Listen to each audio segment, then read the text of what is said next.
Folks, Nick the Nurse here. Today we're going to be talking about some of the nursing interventions associated with the nursing problem of pericarditis. Let's get started. With pericarditis, we want to make sure that we assist the physician in preparing the patient for an EKG because the EKG can tell a lot about what's going on inside the heart. We want to administer oxygen, auscultate for a pericardial friction rub, and again, when we're doing a nursing assessment for a pericardial friction rub for the purposes of the NCLEX or for the purposes of nursing school exams, remember that you can differentiate a pericardial friction rub from a pleural friction rub, and that when the patient holds their breath, right, and you're auscultating their heart or their chest area when they've got their breath held, you're not going to hear a rub in a pleural friction rub, but you'll probably hear it for a little while with a pericardial friction rub in pericarditis. Why? Because the heart doesn't stop beating right away when you hold your breath. So keep that in mind when you're studying.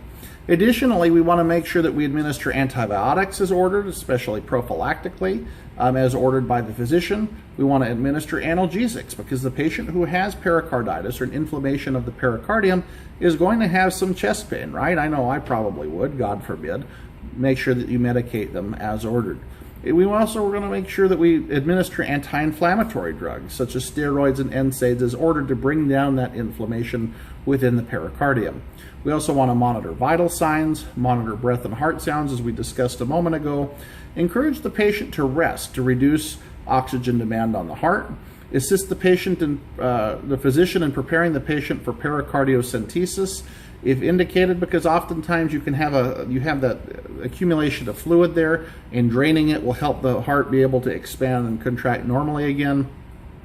We want to place the patient in the Fowler's position to provide for ventilation, get some oxygen to the lower lobes of the lungs, and we want to monitor for signs and symptoms of cardiac tamponade, which we'll discuss in the cardiac tamponade video. So at any rate, lots to remember.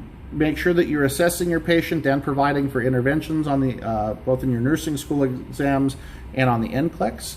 My name again is Nick the Nurse. I appreciate you watching my video today. You can check out any of my other free nursing school and NCLEX prep videos at www.nickthenurse.com. Again, that's www.nickthenurse.com. I want to thank you for watching my video today, and we'll see you next time.